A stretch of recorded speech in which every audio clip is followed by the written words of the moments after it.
We begin with a call by Congressman Mike Arcuri for stricter stormwater runoff controls at natural gas drilling sites across the nation. Currently, oil and gas companies have an exemption from the Environmental Protection Agency because of the 2005 energy bill. As a result, a higher amount of sediment runoff can take place at drilling sites. That could have a negative impact on waterways and could contribute to more flooding. In New York State, the situation is a little different. The Department of Environmental Conservation is responsible for runoff permits at drilling sites, but since major waterways flow between states, less runoff could help out New York.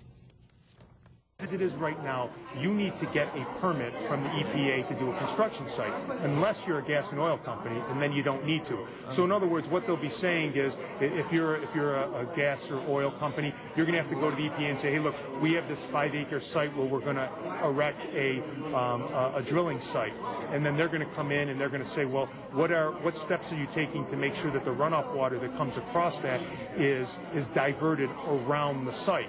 Because the fear is that the water comes through the middle of the site, picks up sediment. One of the issues is enforcement and having enough people to monitor stormwater runoff. Dryden Town's supervisor, Mary Ann Sumner, says the proposed legislation is a step in the right direction. She has been frustrated over the runoff issue at a conventional gas drilling site along Irish Settlement Road. She says towns like hers have had the runoff issue passed to it by the federal and state governments, but when the town tried to enforce its regulations on the drilling company, it was told it couldn't.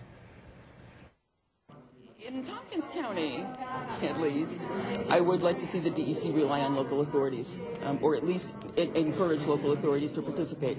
There may be places in New York State where local authorities don't have the time or staff to do that. But here in Tompkins County, particularly in the town of Dryden, we have an excellent staff and we have an excellent process in place. And we should be participating with the DEC. It's very, very important to us to protect our clean water. When we contacted the DEC late this afternoon, a spokeswoman said she would look into the specific Dryden situation and would try to get back to us by news time. We'll let you know what they say tomorrow.